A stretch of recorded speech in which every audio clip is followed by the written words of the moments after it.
Hi everybody, and welcome to BeeGee.asmr. BeeGee.asmr. I want to start this video off by saying, well, first, hello, and second, thank you very much to everybody that watched the last video. I appreciate all the time that you took, and I appreciate the few comments. They were very helpful and very nice, and much appreciated, more than you can imagine. I think I'll just start all of my videos from now on by reminding you to tell somebody that you love them, because you can make somebody's day. So yeah, if anybody, years and years and years ago, I used to watch Tim the Tap Man, and I used to say that, and it really used to get me every time. You used to tell someone you love them. Don't forget, tell somebody you love them. So yeah, I feel like it's a good message to put across. So don't forget to tell somebody that you love them. Anyway, I was going to research like a full true crime situation, like maybe a famous one like Madeleine McCann or the Watts family or something like that.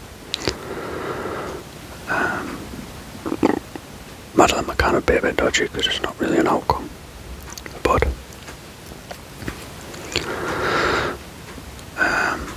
I've decided that after going through and just reading through stories and then starting to get things together for a video, that maybe I came across a website that does short stories. It's 500 to 900 words, and I thought, why not read through these, or a couple of these, and then I can find out, as you find out, what happens. So yeah, I am on historicaldetective.com, and I am going to be reading the case of Dr. Richard Brumfield.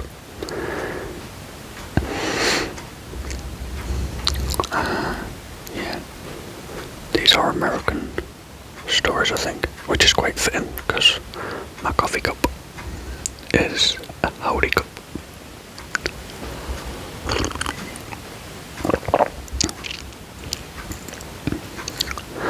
So, yeah, let's get this going. First, just a disclaimer. I don't know what's going to be said in this story. I have not read it. They are historical crime stories, so it's very, very, very possible that this could be graphic and triggering for certain people. So if that is the case, this might not be the video for you. But yeah, if you are happy to listen to these types of things, then let's get it going. In 1921, Dr. Richard Brumfield was a dentist with a respectable practice in the small town of Roseburg, Oregon. He had moved there several years before from Chicago, where he attended dental school. Prior to becoming a dentist, he was a school principal in Indiana. With his many years of education and refined way of speaking, Dr. Brumfield stood out in the small community. On July 13th of that year, Dr. Brumfield hired a labourer called Dennis Russell so that he could dynamite some tree stumps from a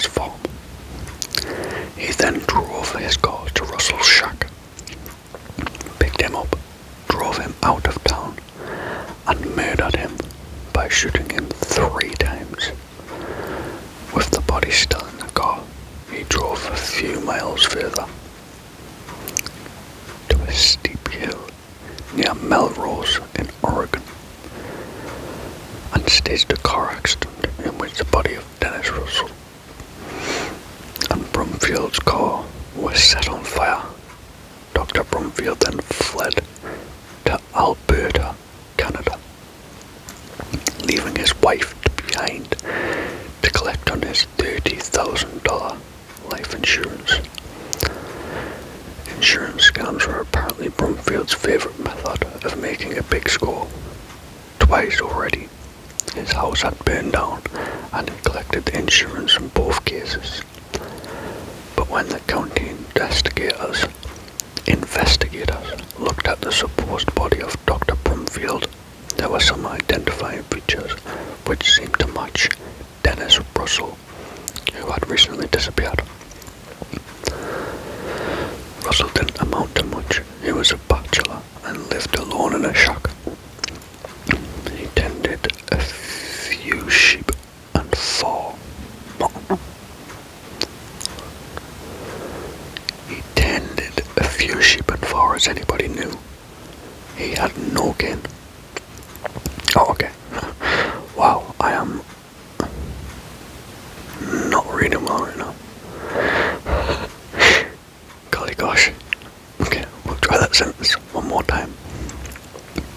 He tended a few sheep, and as far as anybody knew, he had no kin. He was shiftless, sullen, and sickly. Society would not miss him if he were dead, wrote one observer. That's not a nice thing to say about a person. Just in general, I don't care if you don't like them, nobody would miss him when he was dead. Don't say that about people. Don't say that about anybody, people. That's not very nice. It took authorities nearly a full week of examination and questioning witnesses to declare the body was of that Dennis Russell and not Mr. Brumfield. Among the different methods used to distinguish between the two was the fact that the corpse was not wearing underwear when discovered. Brumfield always wore underwear.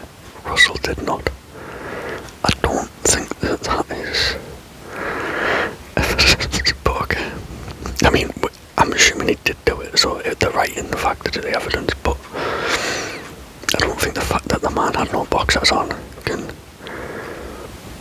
prove that he was a killer. But anyway, Brumfield was tracked down to Canada a month later and hauled back to Oregon for trial. The murder and his scheme to collect on his own life insurance was declared the most sensational crime in Pacific Coast history at the time. The dentist never confessed, and he said he could not remember his crime, and did not believe that he could ever have done such a thing. He was tried, convicted, and sentenced to hang after he lost his appeal. He tried to commit suicide by cutting himself with a dental blade. That would have been full circle. Later, in September 13th, 1922, he was found dead in his prison cell, where he had used a bedsheet to hang himself from his bunk. Whoa, that is crazy. All that for money. I do not think it's crazy what money can do to a person. I mean, I always say, like, when I speak to my wife and stuff, and everybody else, like, if I won the lottery, I don't think I would change as a person. But that's debatable. I mean, I could never change as a person to go and chase money because I wanted money. Do you know what I'm saying? That is next level psychopath, if you ask me. What we on? 10 minutes. Do we do another one? Do we do another one? I'm just trying to look through one sounds fun, but not too crazy, you know. I don't want to do the... I don't really want to come across one that's got any females, how do I put it, getting taken advantage of, or any males getting taken advantage of, to be honest, either way. In a sexual manner, let's just say. I don't wanna do that stuff, you know. I don't mind reading killing stories and stuff like that, but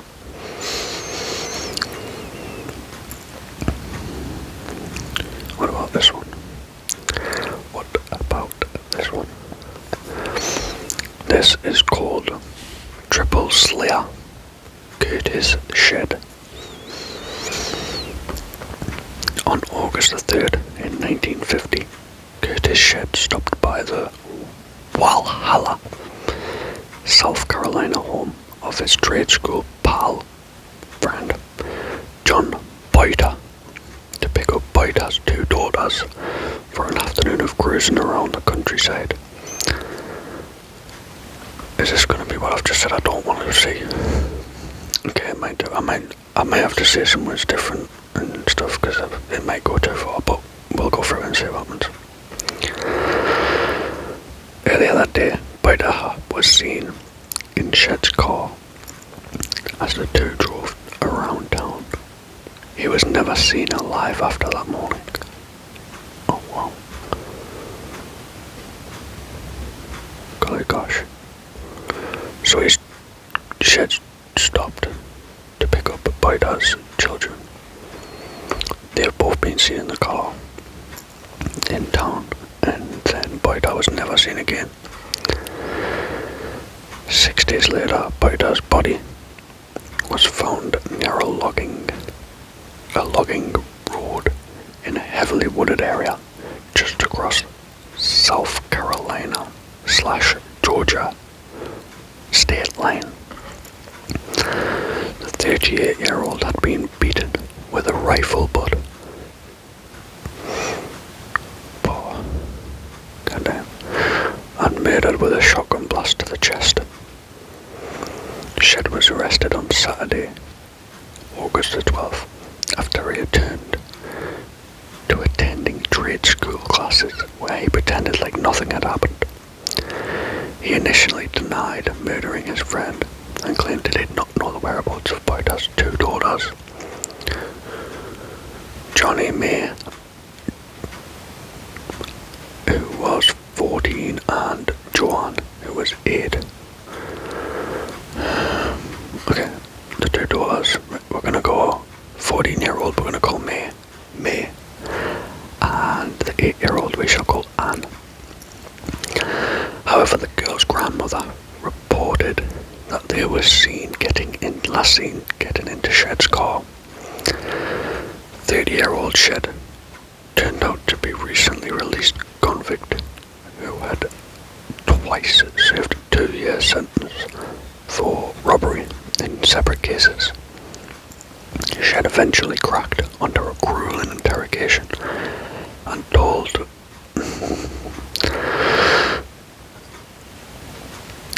officers he had raped and strangled the two girls and left their bodies in a lonely wooded ravine near Highlands, North Carolina.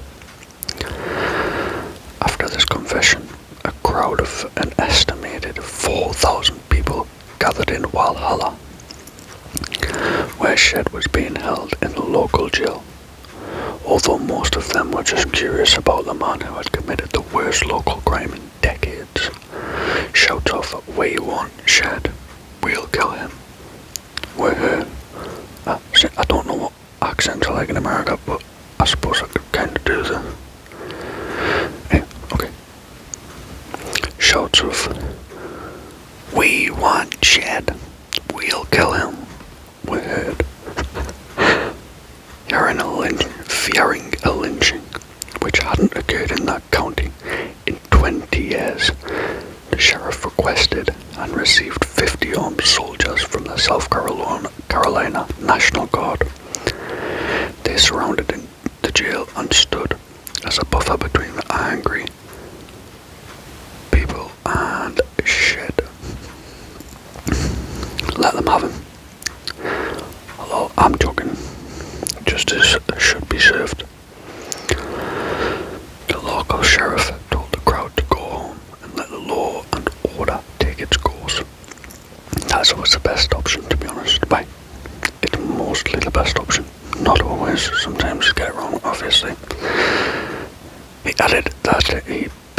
the men to pray for, and then come back if they thought it was God's way. That's a good way to put it, I suppose. Yeah, so he told them to go read the Bibles and pray, and then come back if they believed that God would want them to kill him, you know. They moved us slowly after the appeal, and Shed was slipped out of town and moved into a jail in Georgia, where a murder warrant for the death of John Boyder had been filed. I don't know what a murder warrant is, so if anybody watches this, let me know if you're from America. I think that might be an American thing. I mean, it could just be a thing and I don't know it. I'm not the smartest of people when it comes to law. But anyway, the murder warrant for the death of John Boyder had been filed. This charge was later dropped in favour of putting Shed on trial for the rape and murder of the two girls in North Carolina. Shed was tried in December of 1950 in Franklin, South Carolina, where a jury found him guilty and sentenced him to death. He was then executed on March 23rd, 1951, 7 months and 3 weeks after he kidnapped, raped and murdered Johnny May and Joanne Boyder. There is more to read up on this in the Google newspaper archives if you would like to read that.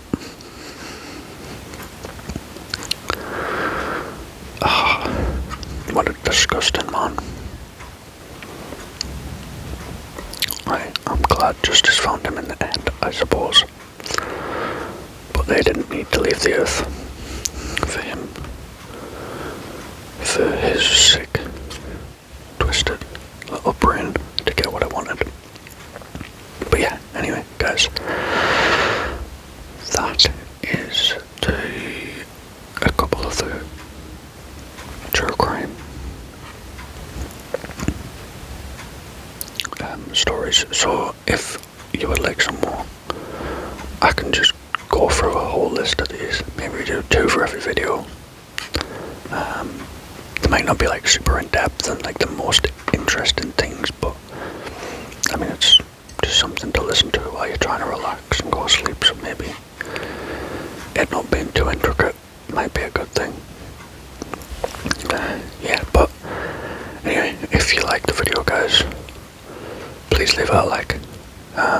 Obviously don't leave it a like if you didn't like it, but I'm kind of assuming that if you got to this point, you may have liked it a little bit, you know. But yeah, leave it a like if you like the video. If you've got time, leave me a comment. Obviously helps with the algorithm, I am told. But also in the comments, do me a favour and just let me know if this is the type of stuff that you would like to see going forward. Or maybe people just prefer affirmations and stuff. And I don't know. I mean, this is quite interesting for me because I'm finding out this, like I'm reading these stories at the same time as I'm reading it to you guys. So it's intriguing to me to be doing this at the same time. And yeah, let me know if you want some more. There's a whole list of these short stories, yeah. And I could do a longer one. There's like actual, there's more full ones, if that makes sense, like a longer read. So yeah, if you prefer me to do that, maybe I can do that. They are quite long as well, so that'll probably be a while. But yeah, let me know if that is what we're going to see. Thank you all so much for watching.